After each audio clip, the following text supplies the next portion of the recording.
इस न्यूज़ 24 देख रहे तमाम दर्शकों को मेरा कृष्ण मान का एक बार फिर नमस्कार। जय हिंद, जय भारत, जय हिमाचल। तो दोस्तों, एक बार फिर आपके समक्ष लाइव से मैं प्रस्तुत हुआ हूँ और आज एक बार फिर से मुझे मौका मिला है गवर्नमेंट पॉलिटेक्निक फॉर वुमेन में एक जो कार्यक्रम हिमाचल ज्ञान विज्ञान समिति के द्वारा कार्यशाला का आयोजन आज जो यहाँ की स्टूडेंट्स हैं उनके साथ किया गया। तो पुंडीर साहब मेरे साथ हैं। सर, सबसे पहले तो आपका बहुत बहुत स्वागत है और मैं चाहूँगा भी मेरे दर्शकों को अपना जो ज्ञान विज्ञान समिति है उसके जो आप पदाधिकारी हैं उसका थोड़ा परिचय हमारे दर्शकों को दें। Thank you sir. आज हिमाचल ज्ञान विज्ञान समिति, मैं राज्य सचिव सत्यवान पुंडीर, और आज यहाँ पर पॉलिटेक्निक कॉलेज के अंदर जो कार्यक्रम यहाँ पे आयोजित किया विशेष अवसर पे, क्योंकि आज विश्व मानसिक स्वास्थ्य दिवस मनाया जाता है पूरी दुनिया के अंदर, और ऐसे अवसर पर बच्चों के साथ और यहाँ के स्टाफ के साथ और कुछ ऐसे कार्यकर्ता भी यहाँ पर मौजूद थे, जिनके माध्यम से आज इस विश्व मानसिक स्वास्थ्य दिवस के ऊपर बातचीत की गई, चर्चा की गई, और इसके जो विभिन्न पहलू हैं, आज मानसिक स्वास्थ्य को किस रूप में हम देखते हैं, और बच्चों के अंदर खासतौर पर जो आज हमारा युवा नशे की ओर अग्रसर हो रहा है, कैसे वो बचे, और जो मानसिक स्वास्थ्य के रूप में कहीं कमजोर या कहीं न कहीं उनकी जो संलिप्तता है वो कैसे बढ़ती है, उन तमाम पहलुओं को लेकर के आज यहाँ पर बातचीत की गई। हमारे साथ जो retired professor doctor Ravi Bhushan ji, जो साइकोलॉजिस्ट रिटायर हुए हैं, इनके माध्यम से आज एक बहुत अच्छा सेशन यहाँ पे रहा। और उसके अलावा हिमाचल प्रदेश प्रशासनिक अधिकारी यहाँ पर सेवानिवृत्त हमारे साथ हैं, यहाँ पर एडवोकेट्स का ग्रुप हमारे साथ है, और यहाँ के जो कार्यकर्ता, स्वास्थ्य विभाग से सेवानिवृत्त हुए कार्यकर्ता हैं, शिक्षा विभाग से, ये तमाम सदस्यों ने आज यहाँ पर इंटरेक्शन किया बच्चों के साथ। और जो पीयर्स का रोल है खासतौर पर समाज के अंदर, और युवाओं का जो एक दूसरे के प्रति भूमिका है, उस भूमिका को लेकर के बातचीत हुई, और कैसे वो नशे के प्रति जो है अपनी भूमिका निभाएं, जो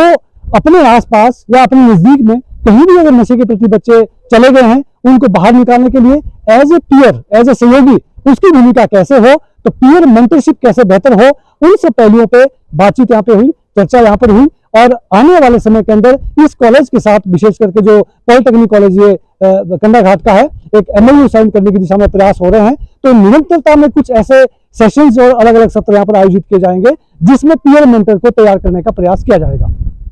पुंडीर साहब, जो चर्चा मैं चाह रहा था अभी, इसको मैं बाद में विषय को लेके आता, लेकिन आपने बहुत अच्छे शब्दों में इसको क्लियर कर दिया है। मैं चाहता हूं जो मेरे दर्शक हैं, चाहे वो जिला सोलन के, हिमाचल प्रदेश के हैं, या पूरे भारतवर्ष के हैं, या विदेशों में भी हमारे जो मित्र रह रहे हैं, मैं चाहता हूं भी जो हिमाचल ज्ञान विज्ञान समिति कार्य कर रही है, तो थोड़ी सी जानकारी हमारे जो दर्शक हैं उनको जरूर पहुँचे, और जो एक आप लक्ष्य लेके चले हैं उसके बारे में हम आपसे बातचीत करेंगे। तो सबसे पहले तो ये बताइए, जो हिमाचल ज्ञान विज्ञान समिति है, कब इसका गठन हुआ, कैसे ये सोच रिटायरमेंट के बाद आप लोगों के बीच में आई? कृष्ण जी, ये ज्ञान विज्ञान समिति की शुरुआत तो 90 के दशक में हम मानते हैं। हालांकि 80s में, 80 के दशक में एक शुरुआत अखिल भारतीय स्तर पर हो गई थी, जब 1984 में भोपाल गैस त्रासदी वाली जो घटना हुई थी, उसके बाद पूरे देश में एक मंथन जैसा हुआ, खासतौर पर जो वैज्ञानिक थे, बुद्धिजीवी थे, उनके बीच में, कि ये विज्ञान के दुरुपयोग के कारण जो लोगों की जानें जा रही है, ऐसी कंपनीज, ऐसी फैक्ट्रीज जो लग रही है, जिनके दुष्परिणाम लोगों की जान देकर जो हमें भुगतना पड़ रहा है, तो वो एक सवाल उठा। और उसके बाद एक विज्ञान आंदोलन पूरे देश के अंदर शुरू हुआ, जन विज्ञान आंदोलन उसको हम कहते हैं। और all India people science network एक ऐसा एक ऑर्गेनाइजेशन का रूप उसमें बना, जिसमें 26 उस समय 1987 के अंदर 26 संस्थाएं एक प्लेटफॉर्म के ऊपर आई। और उसके बाद एक जरूरत ऐसी महसूस हुई कि विज्ञान को लोकप्रिय करने से पहले हमें देश को साक्षर करने की जरूरत है, क्योंकि बहुत लोग, हमारे लगभग आधी आबादी, अगर 1981 की जनगणना के अनुसार देखें तो आधी जनसंख्या से भी ज्यादा हमारे लोग जो है निरक्षरता की श्रेणी में थे। तो उसके लिए एक साक्षरता अभियान की शुरुआत करनी पड़ी, जिसका गठन 1988 में राष्ट्रीय साक्षरता मिशन के माध्यम से हुआ था। और उसके लिए भी एक ऐसी संस्था की नींव पड़ी जो भारत ज्ञान विज्ञान समिति के नाम से उस अभियान को पूरा मजबूत देने के लिए, उसको एक सहयोग देने के लिए और स्वयं से भी भाव पैदा करने के लिए उसका गठन हुआ। और इसी कड़ी में 1991 के अंदर 1991 में हिमाचल प्रदेश के अंदर हिमाचल ज्ञान विज्ञान समिति का भी गठन हुआ, जिसने बहुत सारे अनेक जो आयाम है उसको आगे बढ़ाया, जिसमें पर्यावरण है, जेंडर इश्यूज है, शिक्षा के पहलू हैं, स्वास्थ्य के पहलू हैं, और भी जो वैज्ञानिक मानसिकता से जुड़े हुए पहलू हैं, उनको समाज में जागरूकता लाने के उद्देश्य से आगे बढ़ाया। तो सर, मुझे भी आज पहली बार मौका मिला आप लोगों के साथ कार्य करने का। प्रशासनिक अधिकारी के बारे में आपने बताया, आपसे जुड़े हुए हैं, मैडम को मैं पिछले काफ़ी सालों से जानता हूँ, जो जी स्कूल के अंदर जो अभी आपने जैसा कि बताया भी फिजिकल एजुकेशन के ये टीचर हैं, डीपी के नाम से हम जानते हैं इनको। बहुत से टूर्नामेंट कंडाघाट में यहाँ इन्होंने करवाए, और उस समय तो शायद मैं पत्रकार भी नहीं था, एक स्पोर्ट्समैन के नाते मैं भी ग्राउंड की तरफ अग्रसर होता था। जयंत भाई हैं हमारे, शर्मा जी खड़े हैं इधर, भाई साहब खड़े हैं, ये एडवोकेट हैं। तकरीबन जाने माने चारे जो कंडाघाट के हैं। अब मैं बात करूंगा, जैसा कि आज का मैंने सेशन देखा, बात हो रही थी राष्ट्र निर्माण की और युवाओं के लिए जो आपने आज जो एक स्लोगन भी दिया था, युवा बचाओ भविष्य बचाओ। थोड़ा सा ही, तो ज़्यादा नहीं तो संक्षिप्त में थोड़ी सी बातचीत उसके बारे में आप बताएं। जी, ये युवा बचाओ अभियान जो नारा दिया है ज्ञान विज्ञान समिति ने, हालांकि 2018-19 में इसकी शुरुआत हो गई थी, लेकिन बीच में कोविड का जो काल आया उसमें मानसिक स्वास्थ्य पे ज्यादा प्रयास हुए, और अभी 2024 के अंदर बहुत इंटेंसिव प्रयास इसके लिए किए गए कि युवा बचाओ अभियान का जो मकसद है कि आज हमारा युवा विभिन्न कारणों से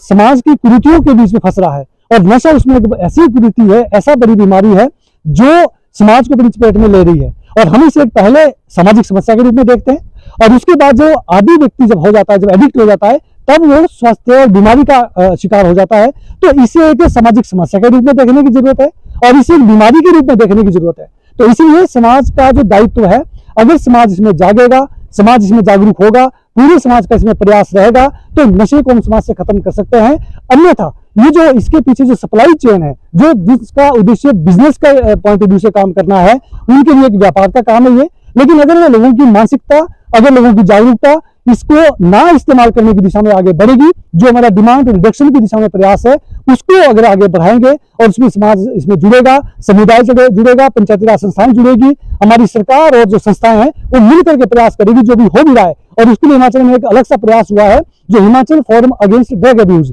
हफाडा के नाम से जो एक प्लेटफॉर्म बना है, जिसमें आज 55 संगठन जो है सामाजिक, धार्मिक, राजनीतिक, सांस्कृतिक एक मंच के ऊपर आए हैं, और आज सरकार के साथ मिलकर के ऐसा प्रयास करने की दिशा में पहल कर रही है कि हम सब मिलकर के इसके निवारण के लिए जो है काम करेंगे, प्रयास करेंगे। पुडीर जी, अंत में मैं चाहूँगा जो हमारा युवा वर्ग हमारे साथ जुड़ा है या उनके अभिभावक हैं, ये तो वैसे आपने एक बहुत अच्छी जो आज कोशिश भी की है, और मुझे लगता है वो कामयाब भी हुई है। तो मैं हर जगह नशे के मुद्दे को जरूर उठाता हूँ, और जो भी आप जैसा कोई हमें ज्ञानवान व्यक्ति मिलता है, हम जरूर उनको बोलते हैं भी जो हमारा युवा वर्ग है उसको जरूर इस दिशा में जो नशे के प्रति आपने जागरूकता फैलाने का कार्य किया। और जो लोग बच्चे हमारे अगर नशे से जुड़े हैं, तो कोई संदेश उनको इस मौके पर आप देना चाहें? बिल्कुल, हमारा युवाओं के लिए कि जो उनकी पॉजिटिव एनर्जी है, जो अपना उनके अंदर हुनर है, उनकी स्किल्स है, उस पर काम करें। बच्चों को और माँ बाप को खास तौर पे, क्योंकि पेरेंट्स इसमें बड़ी एक कड़ी है, माँ बाप को चाहिए कि वो बच्चों के अंदर अपने उसके हुनर को पहचाने। और ये खास तौर पर इसमें जस्ट एक लाइन में कहना चाहूंगा कि जब तक हमारे बच्चे 10वीं तक होते हैं, 10वीं से नीचे, हर माँ बाप उस बच्चे की खूबियों को, उसका प्रचार प्रसार करना चाहते हैं, लेकिन जैसे ही वो +1 +2 में पहुंच जाते हैं, फिर उनका जो मेंटलिटी है, उनकी मानसिकता है, वो फिर कहीं ना कहीं जो हमारे समाज का जो एक रुतबा है, या जैसी एजुकेशन है, जैसी नौकरियां हैं, उसके लिए फिर उनका माइंडसेट चेंज हो जाता है, वहां पर बच्चों का हुनर आगे नहीं आ पाता है। तो आज पेरेंट्स को भी इसमें देखने की जरूरत है कि अपने बच्चों के हुनर को पहचानते हुए उसी में उनको आगे बढ़ाएं, और बच्चों को भी इस पे कहीं ना कहीं अपना पैशन डेवलप करने की जरूरत है, अपना उसमें जो उनके अंदर की जो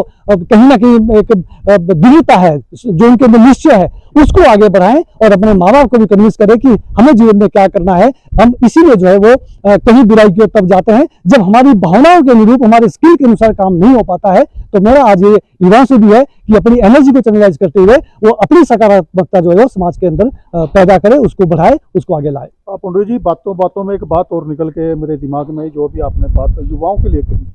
अभी रिसेंटली अगर हम देखें तो जिला सोलन के साथ साथ जो हमारे सराउंडिंग के जिले भी हैं,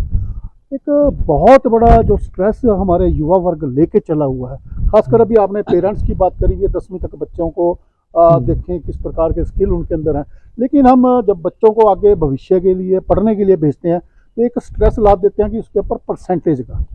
शायद अभी भी हमारी अंदर यही बात हो रही थी, आप लोगों ने जितने भी वहाँ पे जो वक्ता थे, सभी ने इसको मुद्दे को उठाया, लेकिन मेरे ध्यान में अभी जैसे आपने बात की जरूर आई है, अभी रिसेंटली भी हमारे जो युवा वर्ग है सुसाइड की तरफ जा रहे हैं। तो थोड़ा सा जो हमारे बच्चे हैं स्ट्रेस की हो रहा है, कोई संक्षिप्त शब्दों में उनको कोई आप संदेश देना चाहें?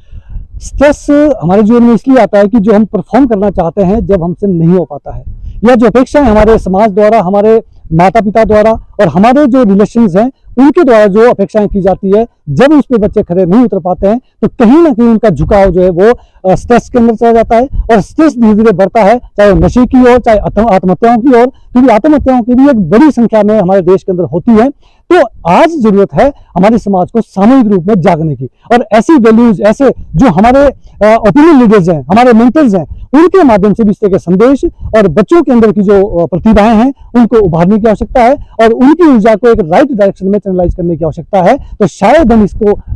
ऊपर जो है पार पा सकते हैं, इसको इसमें कमी ला सकते हैं। ये इसमें जो मुख्य रूप से हमें लगता है कि ऐसी कोशिश होनी चाहिए। तो धन्यवाद जी सत्यवान पुंडीर जी, आपका बहुत बहुत धन्यवाद। और मैं चाहूँगा जो मेरे दर्शक जुड़े हुए हैं और जहाँ तक जो आज इंटरव्यू हुआ है, मुझे भी आज फर्स्ट टाइम आपसे मिलने का मौका मिला है, और जो हिमाचल ज्ञान विज्ञान समिति जो कार्य कर रही है उसके लिए आप प्रशंसा के पात्र हैं सभी लोग। मैं चाहूँगा जो तमाम दर्शक हमारे साथ जुड़े हैं, इस दोस्तों लाइव स्ट्रीम को अधिक से अधिक शेयर जरूर करें। और मैं चाहूँगा भी जो संदेश हमारे सत्यवान पुंडीर जी ने युवा वर्ग को दिया है, उनके अभिभावकों को दिया है, जरूर उन लोगों के समझ में आएगा। और मैं चाहूँगा भी संदेश को अधिक से अधिक इसको फैलाएं, ताकि दुनिया भर में जितने भी हमारे युवा वर्ग हैं उन तक ये संदेश जरूर पहुँचे। तो दोस्तों इसी प्रकार आपके समक्ष में कहीं से फिर लाइव स्ट्रीम लेके प्रस्तुत होगा। तब तक देखते रहिए हिल्स न्यूज़ 24। जय हिंद, जय भारत, जय हिमाचल। Thank you.